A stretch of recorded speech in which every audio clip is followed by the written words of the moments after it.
it's too late. You're in a situation, you feel stressed. What do you do? This video will empower you with 6 tools, 2 for every area, to really work on your stress and calm down in the moment. Stay tuned.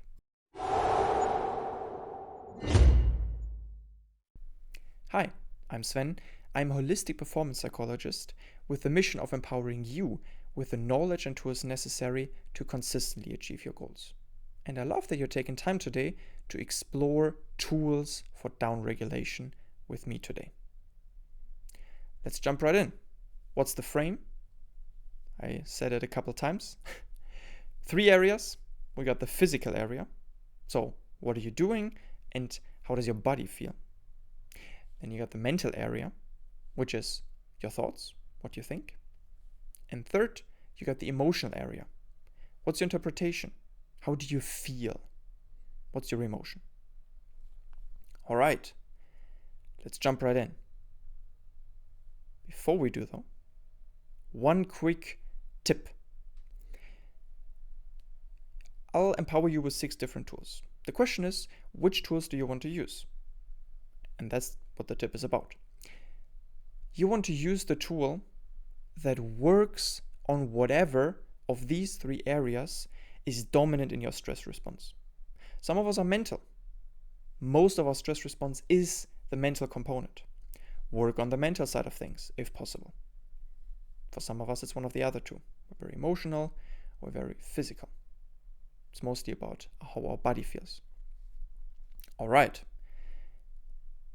Now that we have which tool you can start with, again, you can try. Sometimes it's actually the complete opposite, because the primary stress response may be mental for you.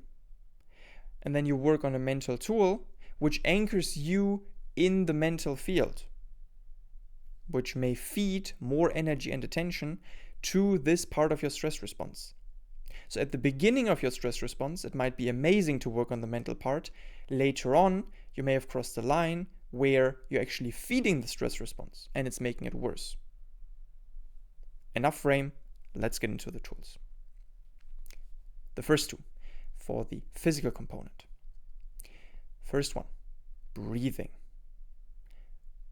Just notice the next time you're stressed if you're breathing more shallow, and if you're breathing into your chest, and if you're breathing through your mouth primarily.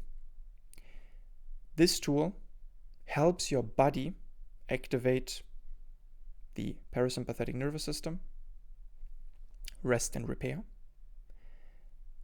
by breathing in through your nose for a couple seconds, for example 4. You can hold for a moment, and you can breathe out through your mouth.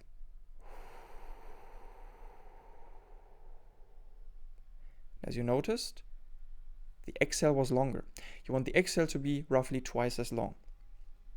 And do pay attention that you don't breathe into your chest, because that again is connected to stress activation for most of us.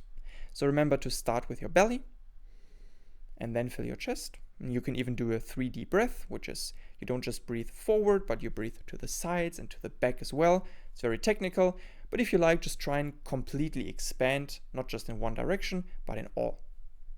And that's going to be fine. First tool.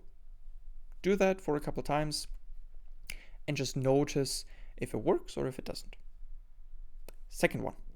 Here we have another physical tool, which is about tension. For many of us, stress is tension. We tense up. And because we tensed up, and sometimes we don't even notice, that just anchors us in a stressful response. Because we're tense, that means we're stressed. As long as we're tense, we feel stressed. All right. So you want to get rid of the stress by reducing tension. You do that with a tool called progressive muscle relaxation, which is fancy for you tense your entire body for a couple seconds, and then you let go and you relax and you focus on that feeling of the tension leaving your body. Looks very funny, so maybe only do that when you have a moment to yourself. Might not be the best for doing that in person, But you can tense and relax. If you want to be fancy, you can even combine the first two techniques. And you can breathe in, you can tense, and you can relax and breathe out. Beautiful. Let's jump into the next area. This one is mental. There's two pieces here. First one is framing. Just take a moment and think about the situation you're in. Think about how important it really is in the grand scheme of things. Will you even remember the situation in 10 years? If the answer is no, then it's likely not that important. And importance is the mental piece that tells our body, hey, this is stressful. Stressful being dangerous. Dangerous because our body feels like this is going to ruin our lives.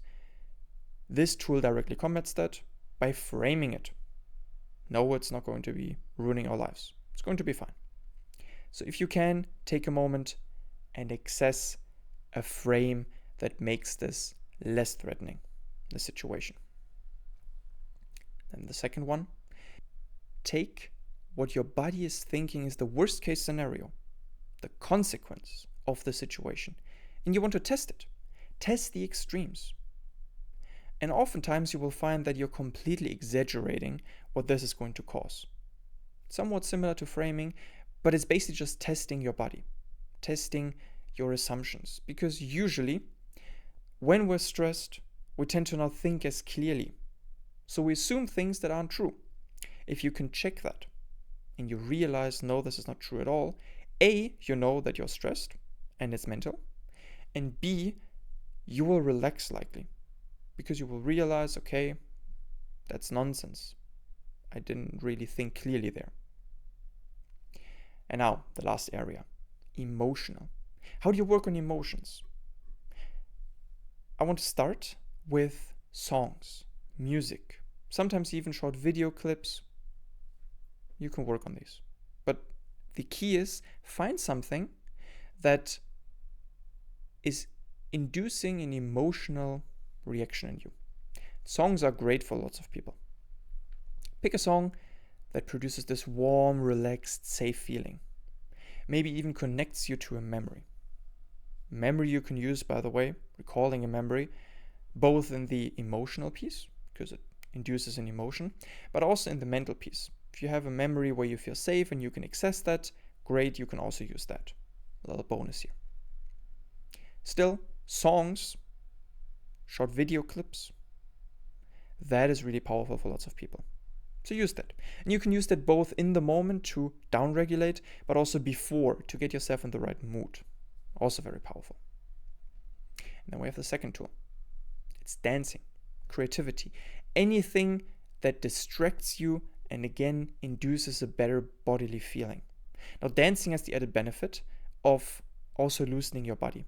So if your individual stress response is a combination of physical and emotional, dancing will be great for you, or moving in any sort of way that's creative.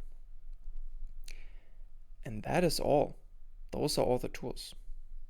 Now, a little bonus here. You can combine these tools however you want.